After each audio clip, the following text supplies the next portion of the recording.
My husband secretly filed for divorce, then sent police to evict me. He never saw what I did coming. When the rain was cold, soaking through my thin sweater and turning my paper grocery bags into mush, a carton of eggs hit the pavement with a sickening crunch, but I didn't even look down. My eyes were locked on the two police officers standing on my front porch. One held a stack of legal papers, while the other rested his hand on his belt, his face like stone.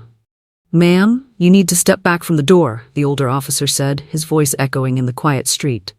"An emergency protection order has been filed. You are no longer permitted on this property." I felt like the air had been kicked out of my lungs. This was my home.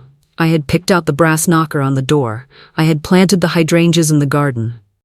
"There must be a mistake," I whispered, more to myself than to anyone. "My husband, Victor. He's supposed to be on a business trip." That's when I heard the low hum of an engine. I turned around and saw our black SUV idling halfway down the block. The tinted window rolled down just enough for me to see his eyes. Victor wasn't in Chicago. He was right there, far enough from the officers to be ignored, watching me lose everything. He didn't look sad or angry. He looked bored, as if he were watching a movie he had already seen. He raised his phone, recording the scene as the officer tossed my favorite winter coat into the wet grass. My name is Diana, and until 3 minutes ago, I thought I was a happily married woman. I am a landscape architect, someone who builds beauty from the dirt. For 9 years, I worked side by side with Victor to build Apex Development, a luxury home development firm. I was the designer, he was the face of the company. We were the couple everyone envied. We lived in a house that looked like it belonged in a magazine. A house my own father had helped design before he passed away. But as I stood on the sidewalk, watching the police change the locks, I realized my entire life was a carefully constructed lie.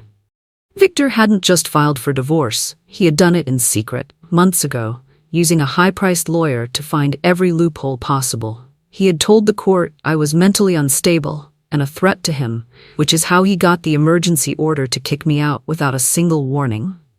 He didn't just want to leave me, he wanted to destroy me. He wanted me to stand in the rain, surrounded by broken eggs and wet clothes, while the neighbors peeked through their curtains. He wanted to see me break, but he forgot one very important thing about me. I am a builder. I know how to look at a ruin and see exactly how to fix it, or how to tear it down to the foundation. The officer handed me a plastic bag containing my purse and my phone, which they had grabbed from the kitchen counter. "You have 5 minutes to take what you can carry in your arms, or we have to escort you away," he said, though his eyes showed a flicker of pity. I didn't cry. I couldn't. The shock had turned into a cold, hard knot in my chest. I walked toward the SUV, hoping to look Victor in the eye, but as soon as I got close, he rolled the window up and drove away, splashing muddy water onto my shoes. I stood there for a moment, realizing I had no keys, no personal vehicle, and nowhere to go. The company SUV had already been claimed back by the business, and Victor's lawyers had doubtless frozen all access to company assets. I grabbed my laptop bag and a small suitcase the officer dragged out for me. Inside were just a few random items, a pair of jeans, some socks, and a framed photo of my father. I walked to the end of the driveway, feeling the weight of every stare from the houses nearby. I saw Victor's phone light up the neighborhood group chat. A notification popped up on my screen before he blocked me. "Please pray for Diana. She's having a breakdown and we've had to involve the authorities for everyone's safety." He was already writing the script of my downfall. I spent the first night in a motel that smelled like old cigarettes and bleach. Victor had been surgical. He had drained our joint savings, frozen the business accounts, and even called the bank to report my personal card as fraudulent. The desk clerk swiped my card twice before shaking her head. My hands were shaking as I dug through my purse, and then my fingers found something I had almost forgotten. An old credit union card linked to a small personal account I'd opened years ago for freelance design work, one I'd kept separate from everything Victor and I shared. It had less than $400 in it, but it was enough. Victor, thorough as he was, had never known it existed. I sat on the edge of the saggy bed, staring at my laptop. I tried to call my best friend, but the call went straight to voicemail. Then I tried my brother. Same thing. Victor had spent the last month calling everyone we knew, telling them a fake story about how I had developed a problem and was refusing help. He had poisoned the well before I even knew there was a leak. I felt a wave of pure hot rage wash over me. He thought he had ghosted me. He thought he could just delete me from my own life like an unwanted file. I opened my design software, looking at the blueprints of the Redwood estate, the massive project we were supposed to finish this month. It was Victor's pride and joy, a $10 million development that would put him on the map as a solo builder. As I stared at the digital map, something caught my eye. A small, red line on the property survey that I hadn't noticed in years. That red line was about to change everything. Subscribe now so you don't miss a single chapter of Diana's story, delivered straight to you. To understand why that red line mattered, you have to understand where I come from. My grandfather was a man who didn't trust banks or big corporations.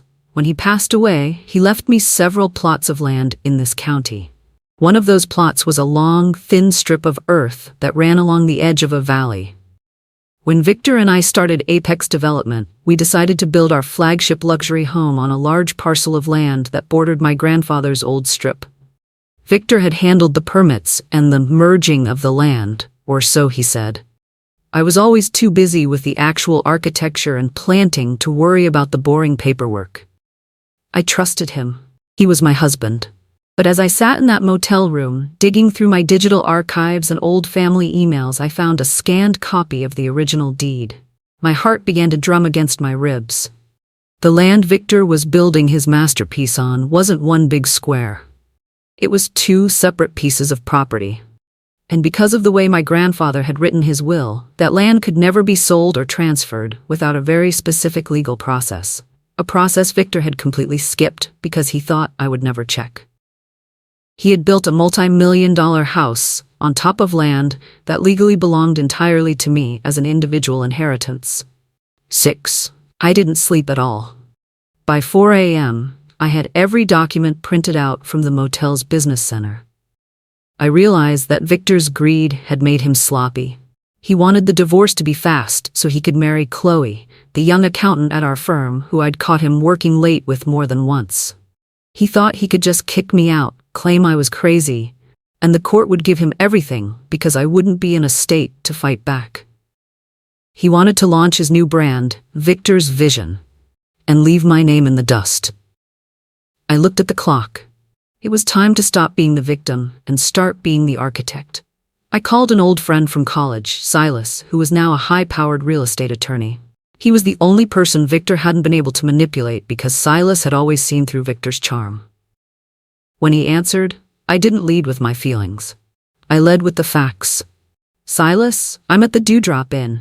Victor evicted me yesterday, but I'm looking at the deed for Redwood Estate, and I think he just built a $10 million house on a piece of land he doesn't own. I need you to tell me if I'm right. There was a long silence on the other end, followed by the sound of a keyboard clicking. 7, Diana, Silas said, his voice dropping an octave. If this survey is correct, Victor didn't just make a mistake. He committed a massive legal blunder. He assumed that since you were married, the land automatically became his to build on. But this is an in-kind inheritance. It's a separate asset. He has no right to be on that land, let alone build a structure on it. I felt a cold smile spread across my face for the first time since the previous afternoon. So, what are my options? I asked. Silas chuckled, but it wasn't a happy sound. Technically, he's a trespasser. And that house? It's an illegal encroachment. You could, in theory, demand he remove the structure. But more importantly, you have total control over the access points. The driveway, the utility lines, the main entrance, they all sit on your grandfather's strip of land. Victor has built a palace, but you own the gate, the water, and the very ground he has to walk through to get to the front door. I looked at the photo of my father on the bedside table. Victor thought he had taken my home, but he had actually trapped himself in a golden cage of his own making. Let's not tell him yet, I said. He's having a grand opening party for the investors on Friday. I want him to feel exactly as successful as possible before the floor falls out. Before we hung up, Silas insisted on covering my expenses until the case was resolved, a personal loan against the recovery he was already confident we'd win. The next few days were a blur of secret meetings and careful planning. I stayed at the motel, keeping a low profile so Victor would think I was still in hiding, crying into my pillow. I watched his social media posts. He was posting photos of the Redwood estate, talking about new beginnings and cutting out the dead weight. He even posted a photo of Chloe standing in the kitchen I had designed, wearing one of my silk robes. My blood boiled, but I used that heat to keep me moving. I met Silas at a small coffee shop on the edge of town. He handed me a thick folder. "I filed the papers quietly," he whispered. "The court has issued a temporary injunction blocking any sale or transfer of the property. But the best part is the notice of trespass. Since he evicted you from your primary residence based on a lie, we used that to show his bad faith. The judge was not happy. You're not just getting your house back, Diana, you're going to own his entire career by the time we're done." I took the folder and tucked it under my arm. Silas had also arranged a rental car in his name so I could move around freely. I had one more stop to make, the local utility company and the county road department. 9 Victor's grand opening was the event of the season.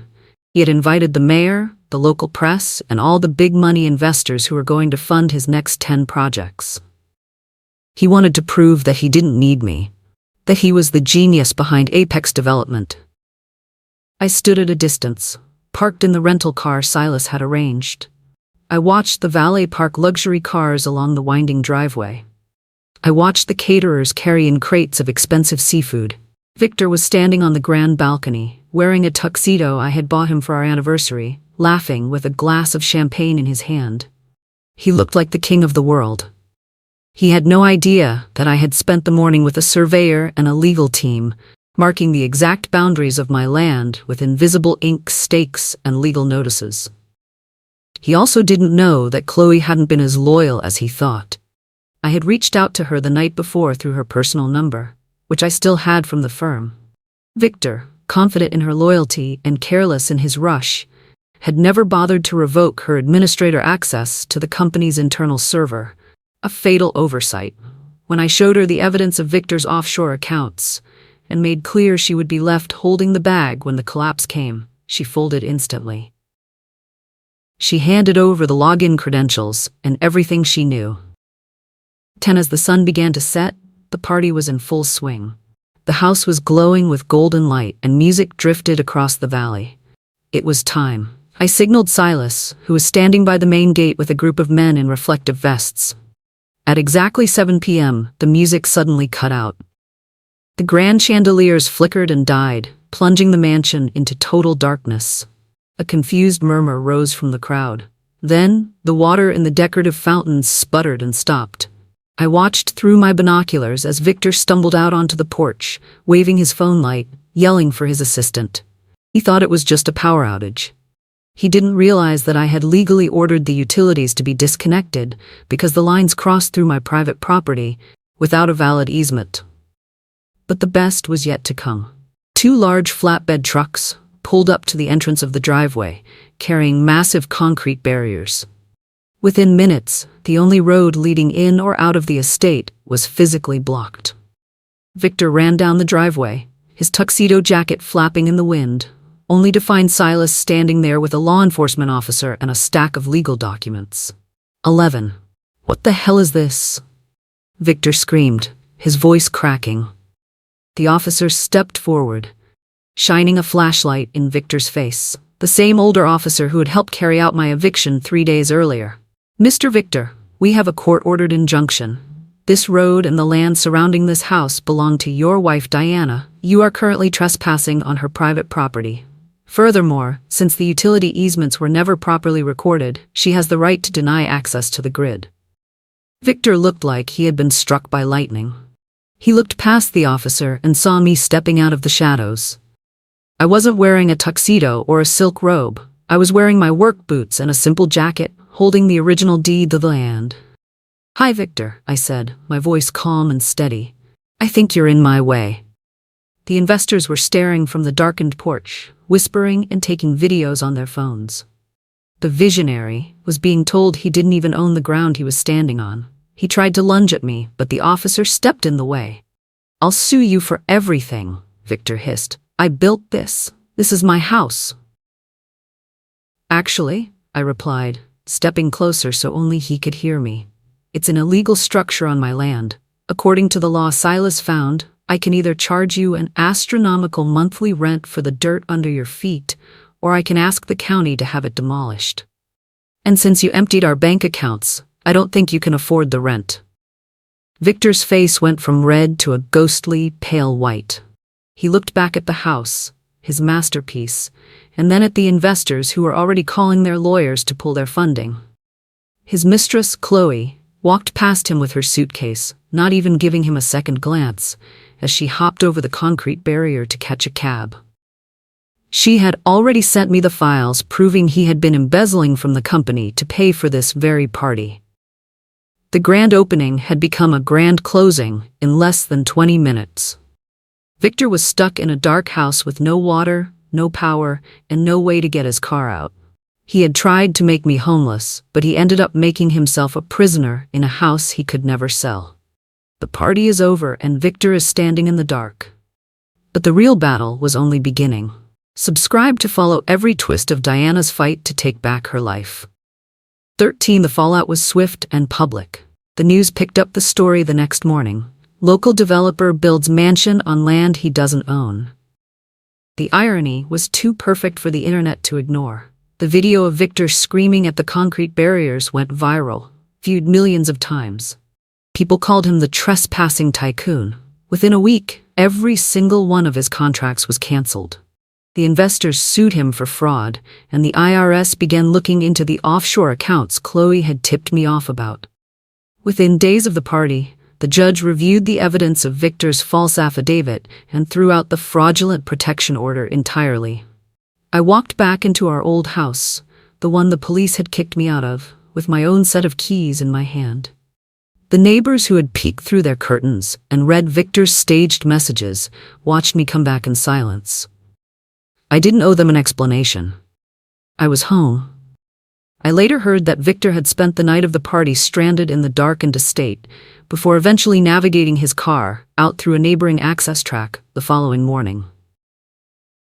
He checked himself into the same motel where I had spent my first night of exile, a detail that felt like the universe had a sense of humor. But the legal battle was far from over. Victor still had lawyers, still had a mouthful of counter-arguments, and still believed he could talk his way out of anything. The real fight was just beginning. 14. I decided not to keep the Redwood estate. It was tainted by his greed. Silas prepared the specific legal documentation required under my grandfather's will to properly execute the transfer, and I worked out a deal with the county. I sold the land to the Nature Trust for a fraction of its value, with one condition: the house had to be removed. I watched from a lawn chair as the demolition crews took down the walls Victor had spent a year building. It wasn't an act of hate, it was an act of cleaning. I wanted that soil to be beautiful again, without the stain of his lies. Today, that spot is a public park where children play and families have picnics. There's a small plaque at the entrance that says the grandfather's gift. Giving up that land felt like releasing a long-held breath. But I knew the harder work still lay ahead in the courtroom, where Victor's lawyers were preparing their counterattack. I was ready for them. 15. The journey from the sidewalk to the park wasn't easy. There were months of legal battles where Victor's lawyers tried to claim I was vindictive and malicious. They tried to argue that because we were married, I owed him the land as part of a fair settlement. But Silas was a shark. He brought up every text message Victor had sent to the neighborhood group chat, every lie he told the police, and every cent he had stolen from our joint accounts. The judge saw a pattern of financial abuse and calculated cruelty. Not only did I keep my land, but the judge also awarded me the entirety of our business assets as compensation for his fraud. I didn't just win. I swept the board. I remember sitting in the courtroom, watching Victor crumble as the evidence of his affair and his embezzlement was read aloud.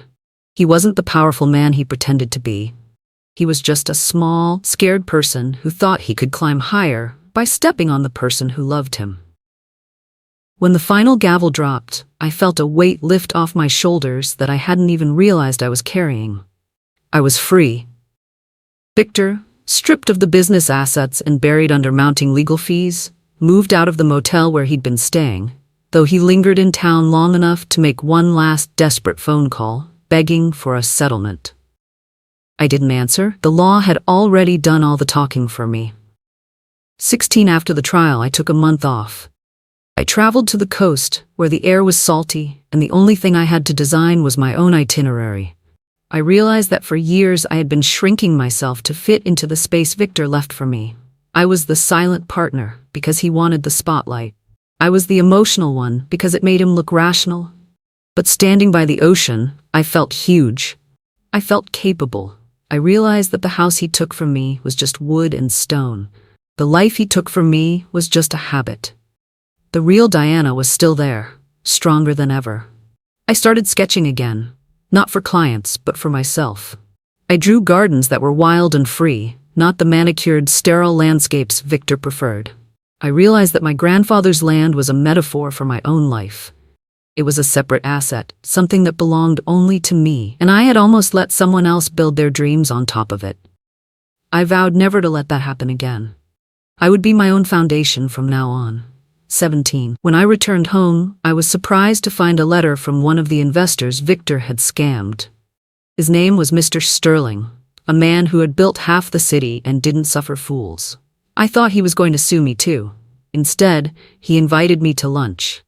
"I watched what you did at the Redwood estate," he said, cutting into a steak. "Most people would have just cried and moved on. You used the law like a scalpel.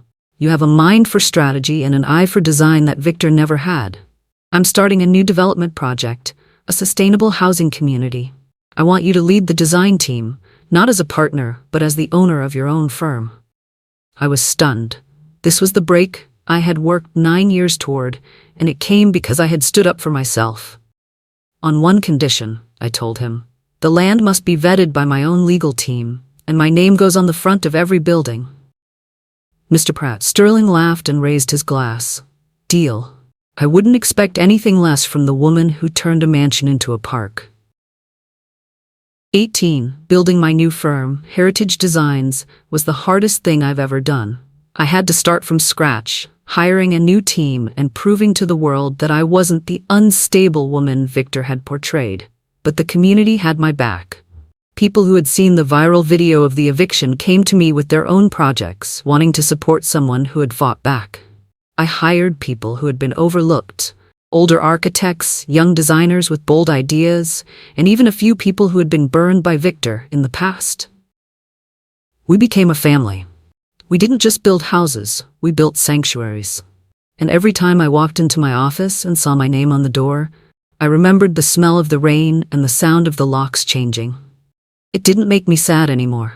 It made me proud. I had taken the worst day of my life and turned it into the cornerstone of my success. 19. Victor didn't go away quietly, of course. For a while, he tried to send me check-in emails, acting as if we were just two people who had a misunderstanding. He tried to guilt-trip me about his mother, who was upset about the divorce. I didn't fall for it. I blocked his email, his number, and his social media. I learned that some people don't want forgiveness. They just want access. They want to see if they still have power over you. By staying silent, I took that power away. One afternoon, during those months, I saw him at a local hardware store. He looked older, tired, and was wearing a stained work shirt. He started to walk toward me, probably to give me some sob story, but I simply turned around and walked out. I didn't owe him a conversation, an explanation, or a second of my time. He was a ghost from a life I didn't live anymore. I got into my car, a car I paid for with my own hard-earned money, and drove away without looking back. Not long after that, I heard he had left town entirely, taking a junior clerk position in a different state, still trying to pay off the millions he owed in legal fees. I wished him nothing, not good luck, not bad luck, just nothing. The day the park officially opened was a beautiful sunny Saturday. The Redwood estate was gone, replaced by winding paths, a playground, and a beautiful community garden. I stood at the edge of the crowd, watching the mayor cut the ribbon. He thanked the generous donor who had made this possible. I didn't step forward to take a bow. I didn't need the public's applause. I just wanted to see the kids running on the grass where Victor's vanity project had once stood. I felt my grandfather's presence in the rustle of the leaves. I had protected his legacy, and in doing so, I had saved myself. A little girl ran up to me, clutching a dandelion. "Is this your park?" she asked. I knelt down and smiled. "It's everyone's park now," I said. She handed me the flower and ran back to her mother. That dandelion felt more valuable than any of the gold-plated fixtures in Victor's mansion. 21. As I look back on everything, I realize that Victor's betrayal was actually a gift. If he hadn't tried to destroy me, I would still be in that marriage, shrinking myself every day to make him feel big. I would still be building houses for people who didn't appreciate them, and I would have never discovered my own strength. Sometimes, the universe has to shake you until you're standing on nothing but the truth. For me, that truth was a narrow strip of land in a quiet valley. It was a small thing, but it was enough to turn the tide. I am no longer just a wife or a partner. I am Diana. I am an architect. I am a survivor. And most importantly, I am the owner of my own life. The locks are changed, the barriers are up, and for the first time, I'm exactly where I'm supposed to be. 22. My story went viral because people love to see a villain get what they deserve. But for me, the viral part wasn't the point. The point was the quiet moment after the cameras were gone and the noise had stopped. It was the moment I realized I didn't hate Victor anymore. Hate is a heavy thing to carry, and I had too much beautiful work to do. I replaced my hate with boundaries. I replaced my fear with knowledge. I still keep a framed copy of the original deed in my office. Not as a trophy, but as a reminder. It reminds me that no matter how much someone tries to take from you, they can never take the ground you stand on if you know who you are. The Redwood estate is gone, but the roots are still there, growing deeper every day. And that's a foundation you can actually build something on. 23. Recently, I got a call from a young woman who was going through something similar. She had seen my story online and wanted to know how I stayed so calm. I told her that I wasn't calm at first. I was terrified, but I told her to look for her own red line. Everyone has one, a piece of themselves that can't be touched, a talent, a legal right, or a hidden strength. Find that line, I told her, and hold on to it with everything you have. Because when the world tries to evict you from your own life, that line is the only thing that will lead you back home. She thanked me and said she felt like she could breathe for the first time in weeks. That's the real payoff. Not the money, not the park, but the chance to help someone else realize they aren't powerless. 24. Victor's final downfall came not from me, but from his own desperation.